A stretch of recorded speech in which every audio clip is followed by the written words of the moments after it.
He was a Marine who never came home. Ethan Cole, a soldier who died saving his unit in the burning sands of Afghanistan. But his German shepherd, Max, survived, and he never forgot. Months later, in a small town in Arizona, Max is still waiting, haunted, broken, and searching for the man he'd lost. When Ethan's younger brother, Jake, reaches out, something awakens, a bond that even death cannot destroy, because sometimes loyalty outlives life itself. Before we begin, let us know where you're watching from and subscribe for more stories of faith, courage, and the miracles God hides in the darkest places. The Arizona sun fell like molten copper across the Mojave horizon, the heat shimmering above the dust where the mountains met the endless desert. In that scorched silence, Sergeant Ethan Cole adjusted the strap of his rifle and looked toward his partner, a massive German shepherd named Max, fur streaked with black and tan, eyes sharp amber, scars running faintly along his flank like medals of a past life. Ethan, 32, had the quiet strength of a man who had seen too much and spoken too little. His face bore the rugged stubble of long patrols and sleepless nights, the tan of the desert baked into his skin. There was kindness in his eyes, though, a kind of tired kindness, the sort that comes only from men who've lost and kept going anyway. Max moved beside him with precision, every step measured, every glance purposeful. The dog had been trained for military service since he was a year old, used to the weight of command shouted through gunfire, the rhythm of boots in dust.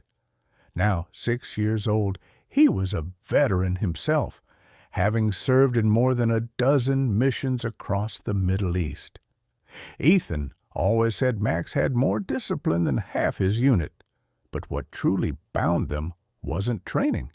It was trust, a silent thread woven through shared danger, through blood and smoke and long desert nights where only one heartbeat reminded the other they weren't alone. Ethan's squad, known as Echo Unit, was on a mission near an abandoned village believed to be hiding stolen American weapons. The village had been silent for weeks, its adobe walls cracked by wind and neglect. The team moved carefully through the alleyways, rifles raised, radios whispering static. Ethan led the front with Max, trusting the dog's instincts more than any map. Behind him followed Corporal Tyler Briggs, a tall, broad man in his late 30s with a clean-shaven jaw and eyes that shifted too often. Once charming, now hollow, Tyler carried himself with the forced confidence of someone trying to mask guilt. He had a history, debts from gambling, rumors of side deals with black market contacts. But he was a soldier, and in war, Ethan believed in giving men a second chance. Max froze suddenly, muscles tensing, his ears pricked, nose twitching toward the cracked door of a clay hut. Ethan stopped, raising a fist, the silent signal to halt. Tyler ignored it, mumbling, "Probably nothing," and stepped forward. Max growled low. Ethan's instincts screamed. "Back off, Briggs," he hissed. Then came the explosion, a deafening roar that tore through the alleyway, sending sand and metal flying. Ethan hit the ground hard, pain ripping across his arm. Through the haze, he saw Max leap forward, dragging him by the vest toward a fallen wall before another blast split the air. When the dust settled, screams filled the ruins. 2 soldiers were down. Tyler was nowhere to be seen. Max barked, alert and frantic, then pulled Ethan toward a half-buried door in the sand. Inside, beneath the shattered floorboards, lay crates of rifles, grenades, and boxes marked with the American flag, weapons meant for them, now traded for blood money. Ethan's breath caught. "It's true," he whispered. Tyler had done this. He'd sold them out. Before Ethan could radio command, bullets tore through the doorway. He dove to cover, firing back as Max barked ferociously, lunging at the shadowed figures closing in. The firefight lasted seconds. Brutal, precise, and hopeless. A round caught Ethan in the shoulder, spinning him down. He tried to crawl toward Max, who was snapping and growling, refusing to retreat. "Max, stay back," he gasped, but the dog wouldn't listen. A second later, Tyler appeared through the smoke, rifle raised, face pale. For a heartbeat, Ethan thought Tyler had come to help.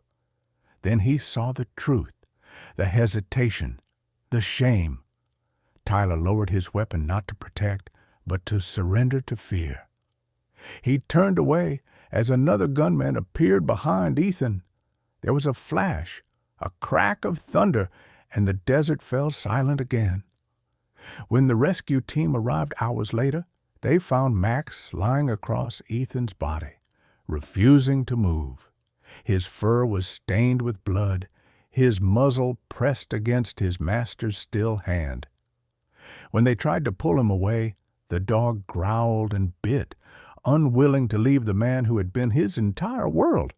It took 3 soldiers and a tranquilizer to carry Max back to base. As the helicopter blades roared, the setting sun bled red over the desert horizon, a color that would haunt the dog's memory for the rest of his life. Back at the base, Captain Sarah Donovan, a woman in her mid-40s with iron-gray hair tied tightly under her cap, watched from a distance. Her posture was stiff, her voice clipped, the kind of woman shaped by decades of command and loss. She'd buried more men than she cared to count, and she had no patience for sentiment. Yet, as she saw Max lying beside the flag-covered coffin of Sergeant Ethan Cole, something in her eyes softened. "He knows," she murmured quietly. "He knows what death means." The funeral took place a week later in Prescott Valley. The sky was mercifully gray, the desert wind cool for once. Rows of soldiers stood in formation, saluting as Ethan's casket was lowered into the earth. At the back, restrained by a short leash, Max howled, a sound not of rage, but of heartbreak. When the rifle salute cracked through the silence, he lunged forward, nearly breaking free, pressing his paws against the coffin. Onlookers cried. Captain Sarah turned away, unable to bear the sight. Among the mourners stood David Cole, Ethan's father, a tall man with weathered skin, thick hands, and the stooped posture of someone who'd worked too long under the sun. A retired construction foreman and Vietnam veteran, David carried his grief like a stone in his chest, silent but heavy. His wife, Linda, stood beside him, a petite woman with warm brown eyes that had dimmed since the telegram arrived. Between them was Jake Cole, their youngest, 14, wiry pale, with shaggy blonde hair that constantly fell into his eyes. Jake didn't cry. He stood still, hands in pockets, his jaw tight. Inside, though, he was collapsing. After the ceremony, Max broke free. He ran to Ethan's coffin and lay down on top of it, silent now, his body trembling. Jake knelt beside him, his voice cracking. "Hey, boy, he's gone, okay? He's gone." Max turned his head slowly, amber eyes meeting the boy's blue ones, and something passed between them. Recognition, familiarity, perhaps even hope. As the sun sank and the cemetery emptied, Jake remained, his hand resting on Max's fur. The wind carried the smell of dust and fading roses. Somewhere far off, a lone coyote howled. For the first time in days, Max closed his eyes and leaned against the boy's shoulder, exhausted but calm. Jake whispered, "Don't worry, I'll take care of you now." Neither of them knew it yet, but that promise, spoken softly in the dying light, would change everything that followed. The morning after the funeral, the sky over Prescott Valley was washed in pale silver, the kind of stillness that comes after storms, when even the birds hesitate to sing. Inside the Cole household, the air was heavy with the scent of brewed coffee, framed photographs, and the silence of things unsaid. Jake Cole, still in the black suit from the day before, sat by the window, his knees drawn up, staring at the flag folded neatly on the mantel. His hair, blond and disheveled, caught the faint light.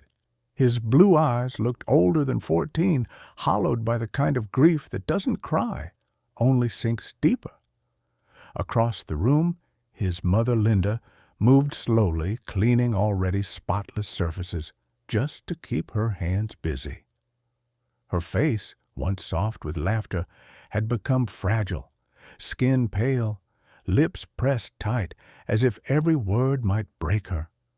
She had stopped wearing makeup after Ethan's death. It didn't feel right to color what sorrow had already painted gray. David Cole, the father, sat at the kitchen table, his work-worn hands wrapped around a mug he never drank from. His shoulders were broad but slumped, his jaw clenched. He had the rough edges of an old construction foreman, square hands, veins like cords, and the quiet authority of a man used to holding walls together while everything else collapsed. War had taught him silence, and loss had made it permanent. When the knock came on the door, all three flinched. On the porch stood Captain Sarah Donovan, still in her pressed uniform, boots shining, expression unreadable. The Arizona sun caught in the gray of her cropped hair. "Mr. and Mrs. Cole," she said softly, "I'm sorry for disturbing you." Behind her, inside the military truck, sat Max, silent, restrained by a handler, a faint tremor running through his body. His golden eyes scanned the familiar scent coming from inside the house. Sarah continued, "The department has decided to release Max to your family. He's retired from service. Sergeant Cole's record lists you as next of kin." David stiffened. "You mean the dog's damaged goods now, and you want to drop him off here?" His tone was rough, but his eyes betrayed exhaustion, not cruelty. Sarah didn't flinch. "He's not damaged, sir. He's grieving, just like you." When Max stepped inside, the room changed. The dog moved cautiously, head low, sniffing corners as if searching for something or someone. Jake watched, breath held.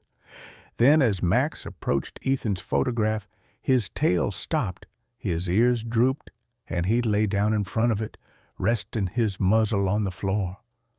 The sight broke something in Jake. He knelt beside him, whispering, "Hey, buddy, you remember him, don't you?"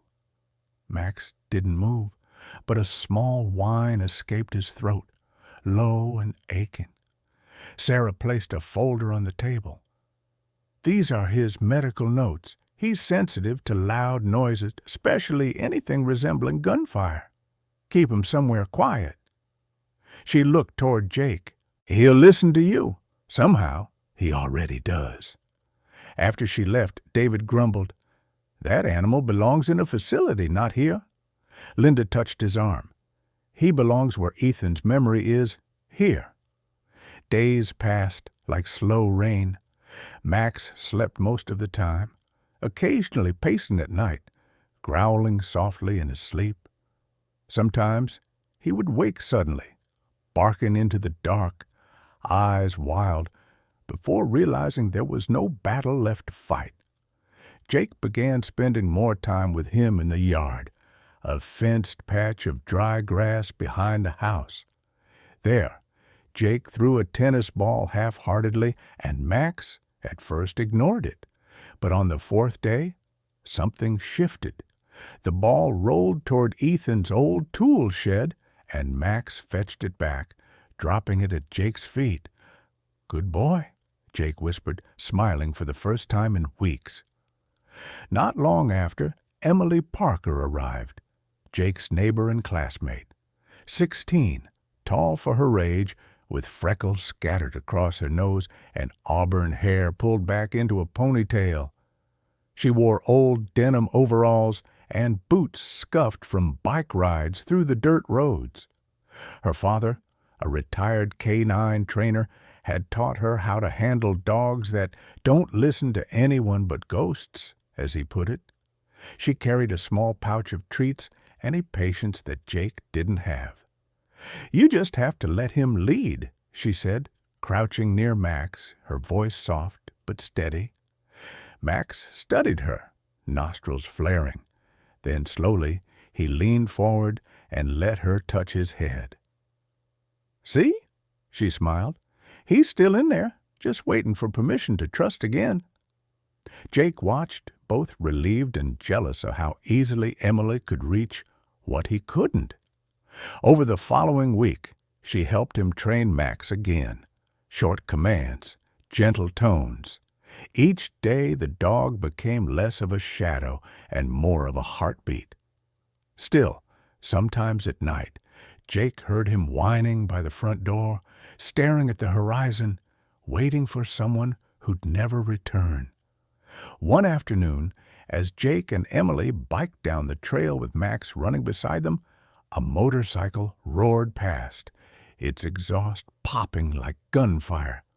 Max froze, his tail tucked, his whole body trembling. In an instant, he bolted into the brush, barking, snapping at ghosts only he could see. Jake chased him, calling, "Max, it's okay. It's just a sound." When he finally caught up, the dog had pressed himself against a tree, panting, eyes wide with terror. Jake sank beside him, wrapping his arms around the trembling fur. "You're safe," he whispered. "You're home now." That night, David found his son asleep on the porch, Max's head resting on his lap. For a moment, the hardened man felt something he hadn't allowed himself to in weeks. Peace. He didn't say anything. He just turned off the porch light and left them under the stars. But peace never lasts. A few evenings later, headlights swept across the graveled driveway. A pickup truck rolled to a stop. Out stepped Tyler Briggs. His beard was thicker now, trimmed to look respectable, his eyes hidden behind aviator shades. He wore a leather jacket and walked with a limp that looked practiced. "Evening, Mr. Cole," he greeted, smiling too easily. "I came to pay my respects and see how you're holding up." David hesitated at the door, his instincts sharp. "You were there when my boy died." Tyler nodded, lowering his gaze. "Yes, sir, I was. Ethan was a good man, saved my life out there." His voice cracked just enough to sound sincere. Jake, standing behind his father, felt a chill. Max began to growl, a deep, guttural sound that made the hair on Jake's neck rise. Tyler's smile didn't falter. "Guess he still remembers me," he joked weakly.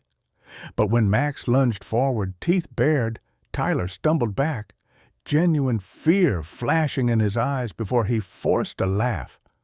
"You might want to keep that mutt on a leash." David pulled Max back.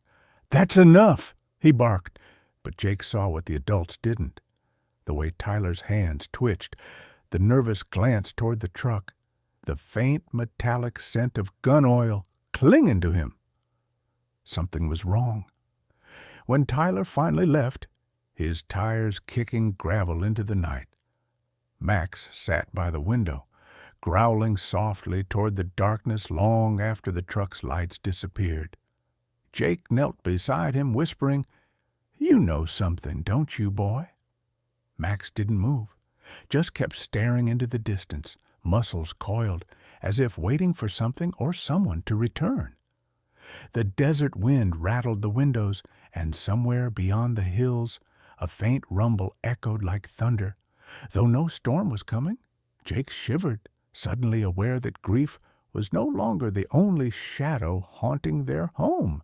The following week brought a strange quiet to Prescott Valley, the kind that feels more like a warning than peace. The desert air carried a heavy heat, and the cicadas screamed louder than usual, as if sensing something restless beneath the earth. In the Cole household, things had settled into a fragile rhythm. Jake Cole had begun his summer break, but instead of playing video games like before, he spent his mornings running alongside Max, the German shepherd who had slowly regained his strength. The dog's coat glistened now under the sunlight, muscles firm again, though his eyes still carried a soldier's sadness. Sometimes he would pause mid-run, nostrils flaring toward the wind, as if catching a scent that didn't belong. At breakfast, Jake's father, David, flipped through the newspaper with the same frown he wore every morning since Ethan's death. His once steady hands trembled slightly when they reached the obituary page. His grief had hardened into quiet anger, not at God, not even at war itself, but at something unnamed. His wife, Linda, tried to soften the edges of the home, humming old country songs while she cooked, but the sound only deepened the ache of what was missing. Jake avoided looking at Ethan's photograph that hung above the fireplace. The folded flag beneath it was too heavy for the room, like a shadow that couldn't be swept away. And though Max seemed calmer these days, Jake often woke to find him sitting by the window long past midnight, eyes glowing faintly in the dark, ears twitching toward the road outside. One afternoon, while Jake repaired his bike in the yard, Emily Parker rode over, her auburn hair tied back, freckles bright against sunburnt skin. "You're getting better with him," she said, nodding toward Max, who was lying in the shade, watching them with quiet vigilance. Emily always brought warmth into the scene, confident, witty, and quick to smile, though today her tone was uneasy. "My dad says he saw that guy again, the one who came by last week, Tyler Briggs." Jake straightened, wiping sweat from his forehead. "Where?" "Near the old freight yard," Emily said, her voice dropping. "He was talking to some men I didn't recognize. One had a tattoo, a skull with wings. Dad said he's seen that symbol before. Ex-military, maybe, but not the kind you want to run into." Jake's pulse quickened. Max lifted his head, tail twitching. The dog seemed to feel the tension before the boy did. "You think it's something bad?" Jake asked. Emily hesitated. "I think Tyler's lying about a lot of things." That evening, as dusk settled and the cicadas quieted, Jake couldn't shake the thought. He went to his father's study, where old photographs and medals lined the wall. "Dad," he said carefully, "did you ever think Tyler might have—" David cut him off. "Enough." His tone was sharp. "The man fought beside your brother. You don't know what you're talking about." Jake clenched his fists. "Then why does Max hate him so much?" David's eyes flashed. "Because he's a dog, Jake. Dogs don't understand the difference between guilt and grief." Jake wanted to argue but didn't. He stormed out, slamming the screen door behind him. Outside, Max stood waiting, ears perked. "Come on," Jake whispered, grabbing his backpack. "Let's find out for ourselves." They followed the road out of town, the air cooling under the desert twilight. Jake rode his bike slowly, Max trotting beside him, alert but silent. The sun bled orange across the horizon, fading into violet as they approached the freight yard Emily had mentioned, a place long abandoned, its fences rusted, warehouses leaning like tired giants. Jake crouched behind a pile of broken pallets, peering through the gaps. There, under a flickering light, stood Tyler Briggs. He looked different now, leaner, sharper, his once clean military posture replaced by a nervous restlessness. His jaw was shadowed with stubble, his eyes darting around as he spoke to two strangers. One was a tall, bald man with sun-cracked skin and tattoos crawling up his neck. The other, shorter, wore a brown leather vest and smoked constantly, his face almost hidden beneath a thick beard. Jake strained to listen. "Shipments delayed," the bald man muttered. Tyler hissed back, "It's not my fault. I told you. The inventory's clean. No one suspects anything." The shorter man laughed dryly. "You sure about that? The Army is missing crates of rifles, and you're the only one who knew where they were stored." Tyler's jaw tightened. "I said I'd handle it. The Cole kid doesn't know a damn thing." Jake's stomach dropped. The boy's breath caught, and Max's muscles tensed beside him, ready to act. When Jake accidentally shifted his foot, a plank creaked under his weight. The sound was small but sharp enough to slice through the quiet. Tyler's head snapped up. "You hear that?" he barked. Max growled low. Jake whispered, "No, no, stay." But the dog's instincts took over. He lunged forward, barking furiously, the sound echoing across the freight yard. The two strangers swore and drew their guns. Tyler shouted, "Kill the light!" and everything plunged into chaos. Bullets sparked off metal, ricocheting through the dark.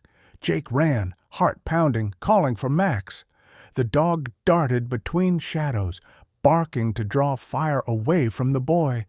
They barely made it out, scrambling over a fence as headlights flared behind them. Jake's arm was scraped, his clothes dusty, but Max pressed close, eyes bright, breathing hard.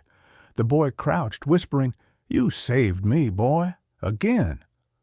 When they finally reached home, the house was dark except for the living room lamp. David sat in his armchair, the TV glowing blue across his face. He didn't look up. "Where have you been?" His voice was calm, too calm. Jake swallowed. "Out with Max." David nodded slowly, but his eyes never left the screen. "You shouldn't go wandering, not with that dog." Jake hesitated at the door to his room. On the table lay Ethan's old flash drive, the one Sarah Donovan had given them with the military files. He had never opened it, afraid of what he might see, but now he needed answers.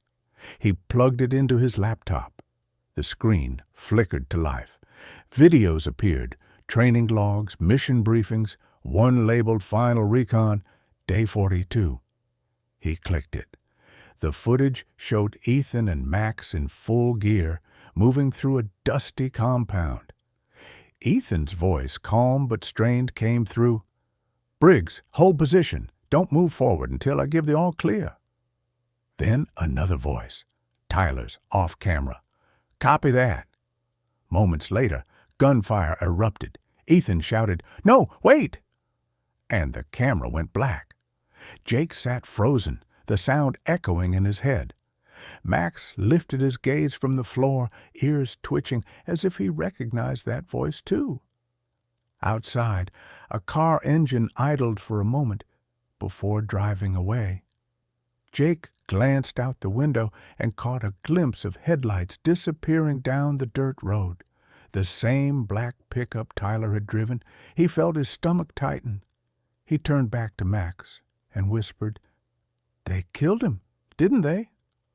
Max's ears flattened, and his low growl answered more truthfully than words ever could.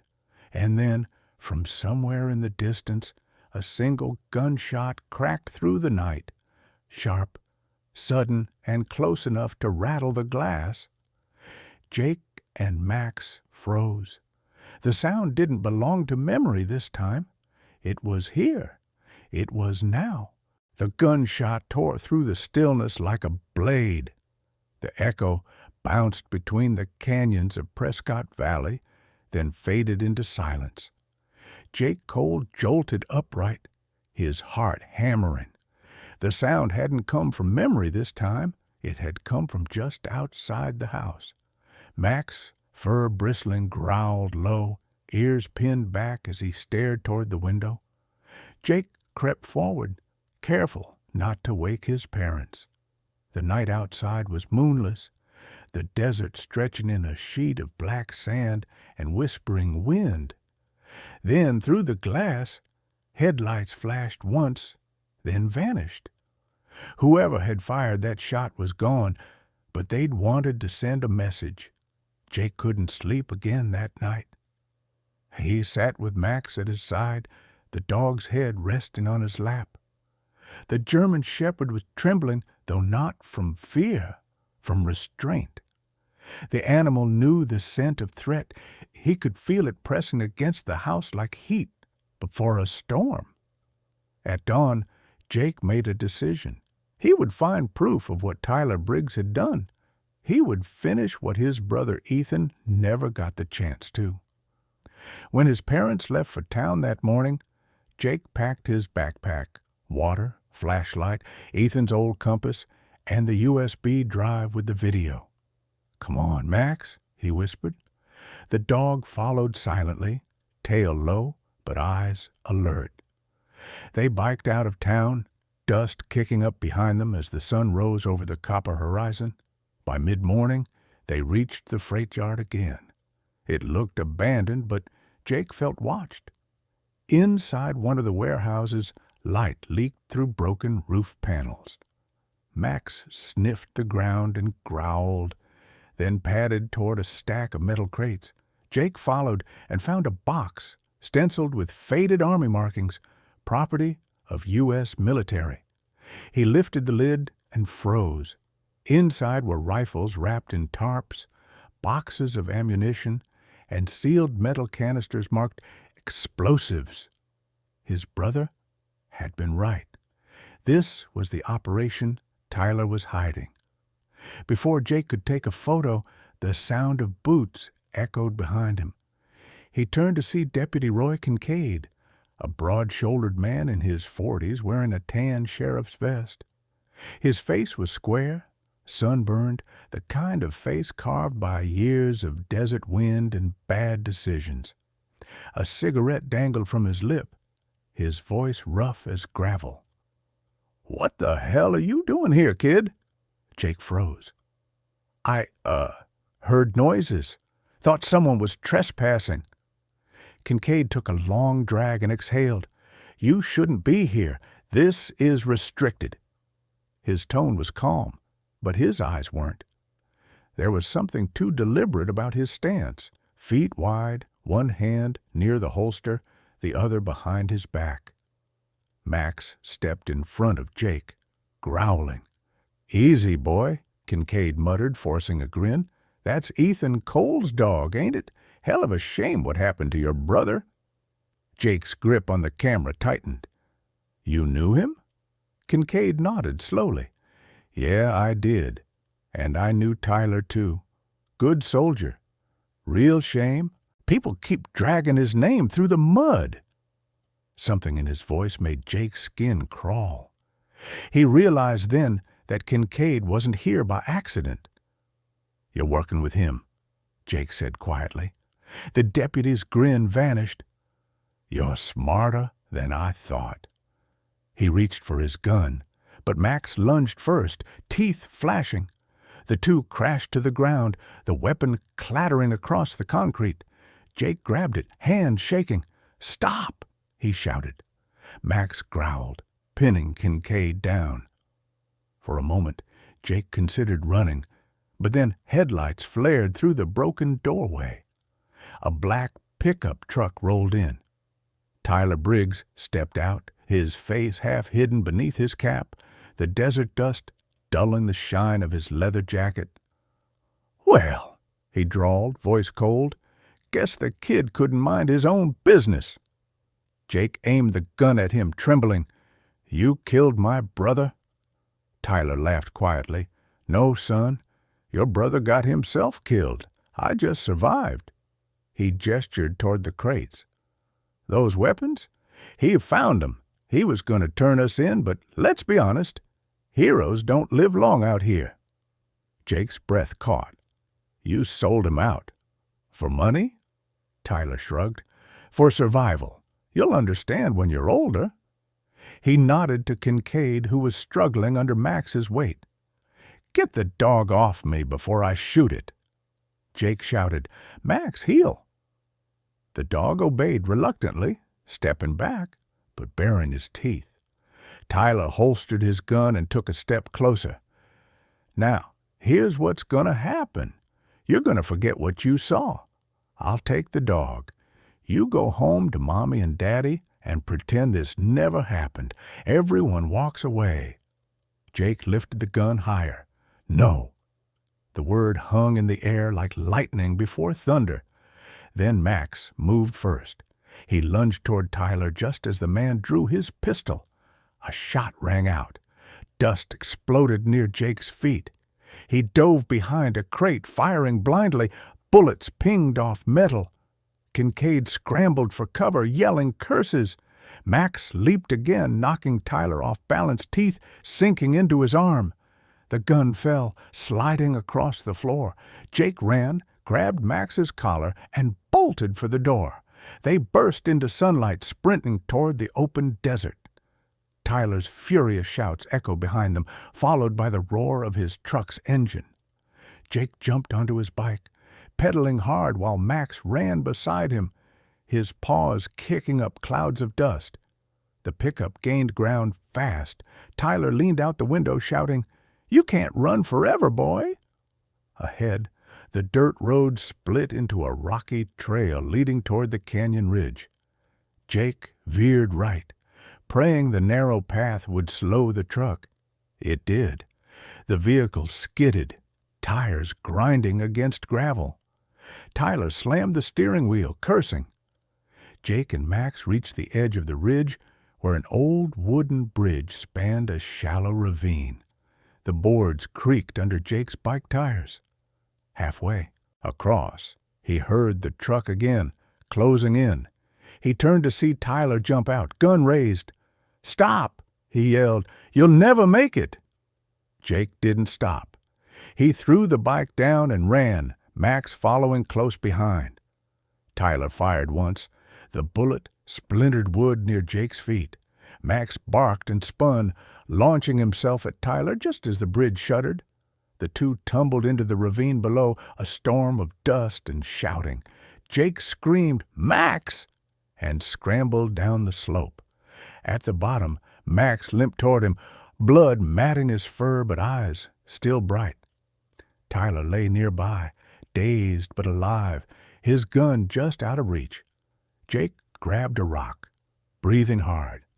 "You're going to jail," he hissed. Tyler smiled weakly. "Kid, you really think the cops will believe you?" He nodded toward the horizon where sirens began to wail. "They're already coming, and guess who they work for?" Jake froze, realization dawning. Kincaid wasn't just one dirty deputy. There were more. Maybe the whole department was in on it. He turned to Max. "We have to go." They climbed the far side of the ravine as dust clouds grew behind them. The wail of sirens was getting closer. When they reached the ridge, Jake looked back one last time. Tyler was gone. Only tire tracks and blood stained the sand. As the sun sank behind the mountains, painting the desert in red, Jake whispered, "He's not finished." Max stood beside him, chest rising and falling, eyes locked on the horizon where the sirens had vanished. Somewhere out there, the real war had just begun. Night fell over Prescott Valley with a sky bruised purple and gold. The wind swept across the open desert, dragging sand like smoke. Jake Cole crouched behind a boulder near the canyon's ridge, his hand scraped raw, breathing hard. Max, wounded but still alert, pressed close beside him, his fur streaked with dried blood and dust. The boy had no plan, only instinct. Behind them, the echo of sirens had vanished, replaced by the low hum of engines somewhere in the dark. Tyler Briggs was still alive, and the law no longer meant safety. At the Cole house, the lights were off, except for the kitchen lamp. David Cole sat by the phone, staring at it like a weapon. The silence between him and Linda was sharp. She had aged 10 years in 2 weeks, hair uncombed, face drawn with fear. When the phone finally rang, David snatched it up. Jake? But the voice wasn't his son's. It was Captain Sarah Donovan, steady and clipped. "Mr. Cole, this is Captain Donovan. We received fragments of your son's call from earlier. He mentioned Deputy Kincaid and stolen weapons. Where is he now?" David gritted his teeth. "He's out there with that damned dog, alone." Sarah's tone hardened. "Stay put. I'm coming." Sarah arrived 20 minutes later, headlights slicing through the dust. She stepped out in full military fatigues, her gray hair tucked beneath a patrol cap, sidearm at her hip. Her presence brought command back into the chaos. "Tell me everything," she demanded. David relayed what he knew. As he spoke, guilt shadowed his voice. "I didn't believe him, Captain. I told him Tyler was a good man." Sarah's expression softened briefly. "He wasn't the first soldier to hide a snake in the ranks." Meanwhile, miles away, Jake and Max made their way down the canyon. The air smelled of oil and rain. A storm was forming, dark clouds swallowing the stars. Jake's legs trembled from exhaustion, but he pushed forward, following the old trail toward an abandoned radio outpost Ethan once showed him on a map. "If we can reach it," he told Max, "we can call her. We can call Captain Donovan." Lightning split the sky. The flash revealed tire tracks behind them. The black pickup was back, its headlights like predator eyes in the dark. Tyler Briggs climbed out, one arm bound in a dirty sling, the other gripping a rifle. His face, once clean-shaven, was now rough, streaked with grime and blood. There was something unhinged in his eyes, the madness of a man cornered by his own lies. "You should have stayed home, kid," he called out, voice echoing through the canyon. "You and your mutt just made things worse." Jake grabbed a rock and threw it. It clattered uselessly off the ground. Max growled, his entire body tense. Tyler fired a shot, the bullet striking stone inches from Jake's hand. "Come out!" he shouted. "You think anyone's coming to save you? Half this county's mine." But not everyone.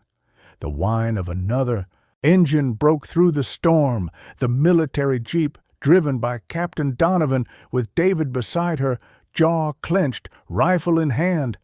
When the headlights hit Tyler, his sneer vanished. "You've got to be kidding me," he muttered. The canyon erupted in chaos. Lightning flashed. Thunder rolled like artillery. David fired first, the round striking near Tyler's truck. Tyler ducked and fired back, bullets sparking against stone. Sarah moved with precision, shouting orders. "Jake, down! Stay behind the rocks!"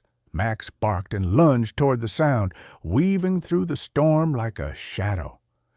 Jake crawled closer to the ridge, gripping Ethan's old compass like a charm. He saw Tyler reloading behind his truck and knew this was the moment.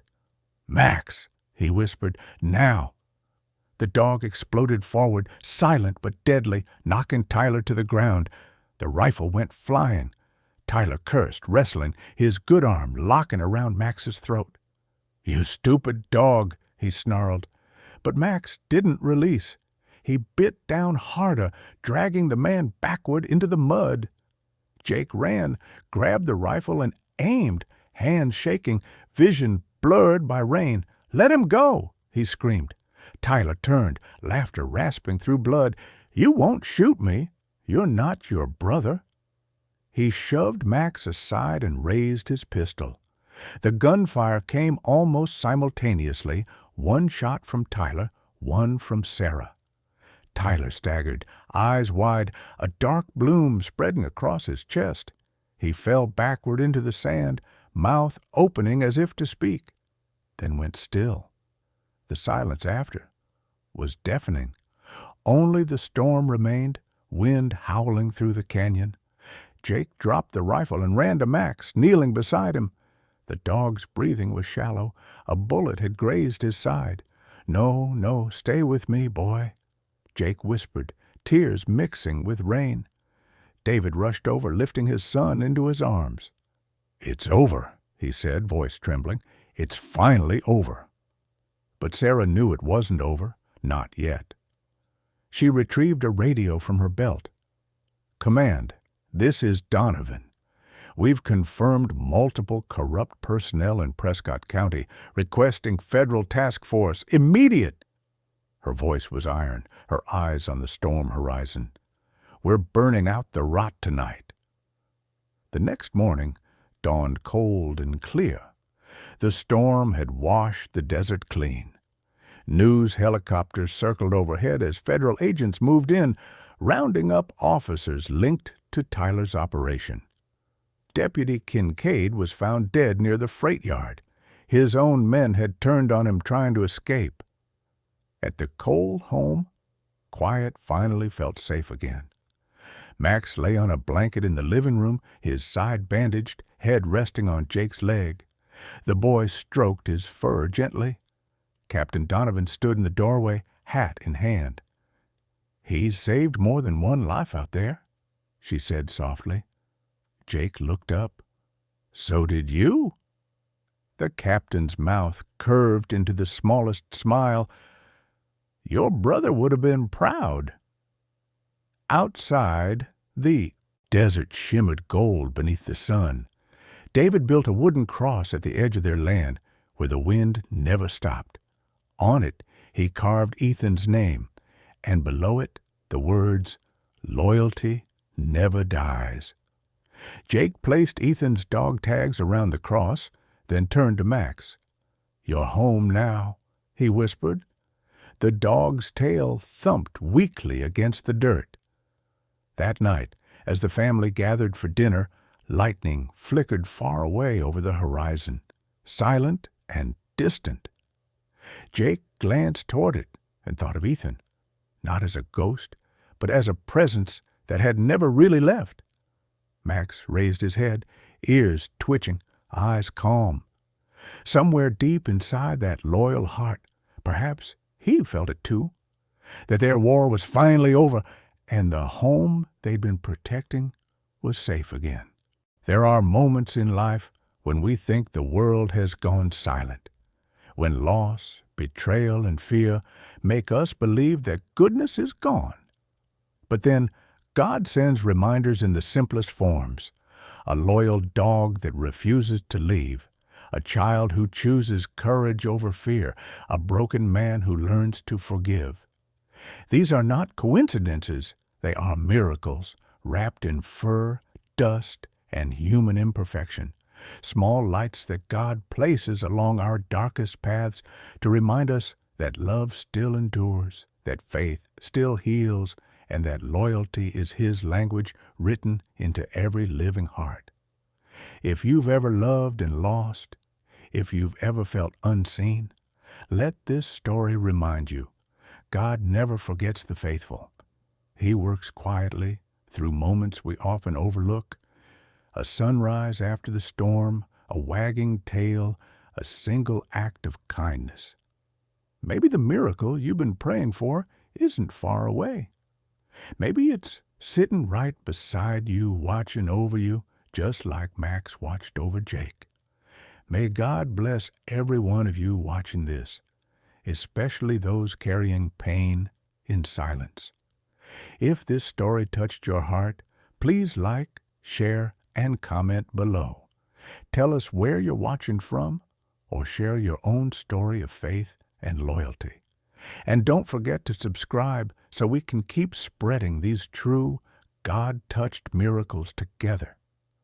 May the Lord protect you and your loved ones, and may His miracles find you when you need them most.